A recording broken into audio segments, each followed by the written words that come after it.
Even madness like Salem couldn't stop the astonishing growth of the colonies. People of every sort keep coming to America's shores, from England, Holland, France, hoping to create a better and freer life. America is already a land of immigrants, small farmers, mechanics, and clerks. Well over half the Europeans come as servants, indentured servants. After laboring for several long, hard years, they will be set free with a chance to make their way in a new world. For these Europeans, America promises one thing above all: land.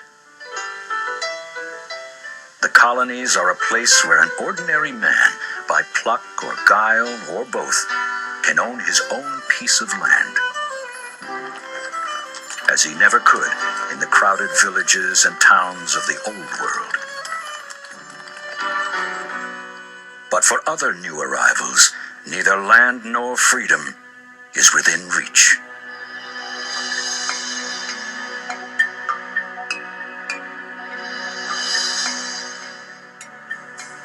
To replace white servants, the planters purchase African slaves to do the backbreaking work. Considered an inferior people, they will be forced to live in permanent slavery, as will their children and their children's children. Okay, so we have New England, middle, and now I'm going to go to my next blank page to put my notes in here, and these are going to be the bottom ones, which are actually the first ones that are founded because Jamestown is here, which is, of course, our Southern Colonies.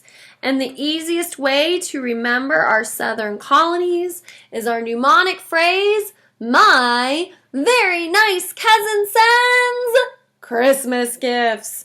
And that gives us Maryland, Virginia, North Carolina, South Carolina, and Georgia. My very nice cousin sends Christmas gifts. And so that helps us remember the colonies that are in the South, the Southern Colony region. All right, just like before, we do need to divide it so that we can look at it into our purse. So I have political to start me off, and political is going to be that flag. It is for that government, and so we'll talk about the government factors.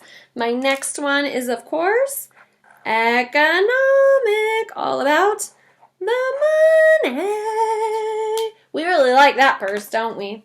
Then we have religious.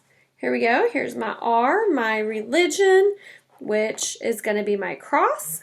And then finally, I'm going to go ahead and have my social, which is my people of the region. And in the South, we'll have a few different people that we do need to look at. So, here we go.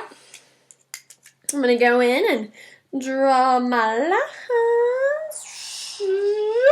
Going down so that I can have a line right there. And then going across. Boom. Boom again. And then one more. And so I have my 4 areas: political, economic, religious, and social. All right, we are going to start with our political of the Southern Colonies. We gotta take it back. Take it far back to the beginning. And the beginning is, of course, Jamestown, Virginia. And I've told you this once. I've told you this twice. If you write Jamestown, you got to change that S to a money sign because it is the economic factor. But that economic factor influences the politics because in Jamestown, Virginia, when they decide that they're going to plant tobacco, they got to figure out the price of it. And so in order to figure out the price of it, they are going to create the House of Burgesses. And that House of Burgesses is our first colonial representative government.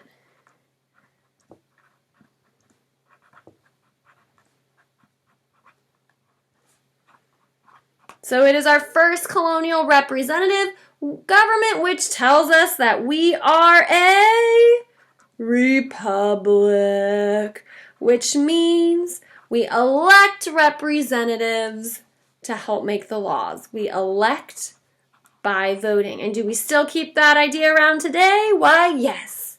Yes, we do. One thing that we do need to note, though, okay, is looking at this politics, and we're going, yay, we're a representative government. We get to elect people. We get to have a voice. But was every voice heard? Of course, the answer is no. And so let's not forget those that cannot vote. Well, women cannot vote. They didn't have a voice. And anybody who were your non-whites, they could not have a voice. Or really anybody who was also poor. And so, even though we celebrate this idea of a representative government, woohoo, a voice, we can't forget those that don't have a voice within this government. But let's move on to economic, the E, the economic, making the money. Let's not forget, where you live affects how you live. And so where they live, it has that warm climate. It has long growing seasons. It has good fertile soil. And so what are we going to see here? We are, of course, going to see farming. But it's not just little farms. They're going to be big farms. And what do we call those big farms? We call them plantations. And we see those cash crops being grown in the South. And it's this plantation system that is also going to lead to the expansion of enslaved people. And we'll talk more about that within our social too. All right. So talking about the plantations real quick, some of the cash crops that we need to take a note of in our Southern colonies, of course, the first one, the one that saves Jamestown, is going to be tobacco. Very, very profitable. Corn was another one.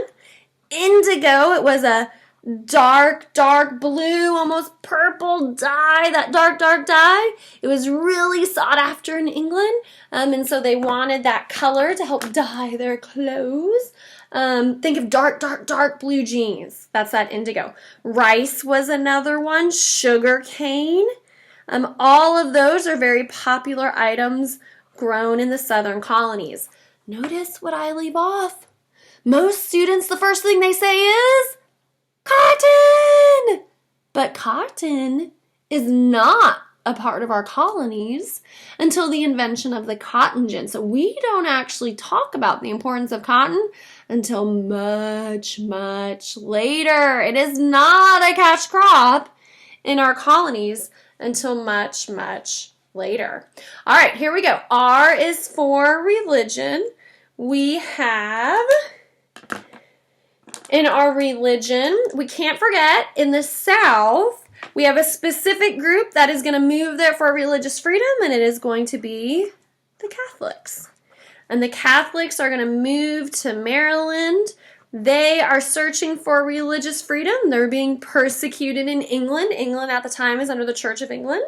And they are not liking the Catholics that are there. And so they decide that they're going to move to Maryland. So the Catholics move to Maryland. They're searching for religious freedom in Maryland. They're going to be different than our Puritans because they're also going to adopt an act of toleration. They're going to officially say, within their colony, you are welcome here. And when I say welcome here, it's a welcoming to all Christians. So yes, they are still Christian-based, but it's the idea that more can come there, whether they are the Protestants, they could be Presbyterian, Methodist, Baptist, whatever, Episcopal, Lutheran. They're all welcome in the colony of Maryland. All right, and moving on to our last category. Our last category is going to be social. We have a few social groups to talk about. Number one, we need to recognize our debtors. Debtors are people who owe money. And in England, there was a problem because if you owed too much money, they put you in jail. And they put you in jail until the debt was paid off. Well, how are you going to pay a debt if you're sitting in jail? And so the jails were becoming overcrowded. They would have jails with families together, men together, women together. And so what they decided to do is they needed more people to come to the colonies, specifically people to help cultivate the land. Cultivate, good word to know, farming the land. And so they're going to go to the debtors' prisons. These aren't people that committed huge crimes. It's just that they owed money. They're going to go to the debtor's prison and they're going to say, hey, if you want, we will send you to the Americas where you can farm the land, work off that debt, and then eventually start your own farms. And so specifically, they're going to come to Georgia. And so debtors are going to found the colony of Georgia.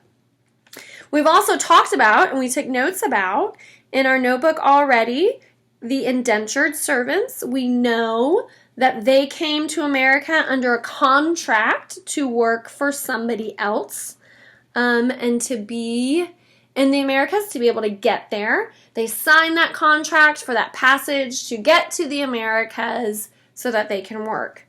And then eventually have their own land. And then we can't forget, in the Southern Colonies, because of that plantation system, we are also going to see our enslaved people. And so if you're looking at the Southern Colonies, you really need to look at it as a triangle. Okay? This would be our social hierarchy. This is a triangle of who's at the top and who, unfortunately, is at the bottom. The very, very top, notice how small it is, that's going to be your plantation owners. They're the ones that are going to have the money. And this social hierarchy is really going to last almost through the Civil War. Okay? So the plantation owners, it's very small. It's like 1%. But they're the ones with most of the money. And so when you have most of the money, you have the biggest influence in government. They're going to be at the very top. Making a huge chunk. A huge, huge chunk. Look how big that chunk is. That's huge. Is going to be your small farmers. I think everybody in this tends to forget the small farmers in the South, but that makes up the majority of them. The small farmers make up the majority of the southern area. Below them are those indentured servants.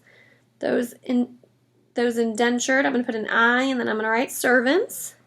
They are inside the triangle. They're still inside the triangle. But we need to take note. Outside the triangle, not even considered a part of this hierarchy because, unfortunately, they're not even considered people. They were considered property.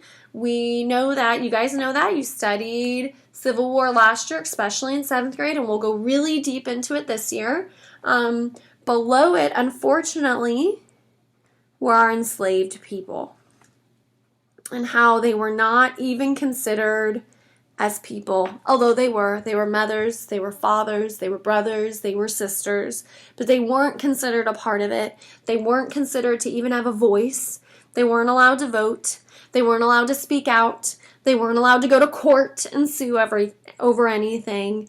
And so unfortunately, and that is of course one of our darkest stains within our American history, but we will study it a lot, and we'll learn their stories this year, and we'll learn the different things that people had to go through, and how some of those enslaved people were able to escape, and the great things that they went on to do to help others. So we have our purse: political, economic, religious, and social for the Southern Colonies.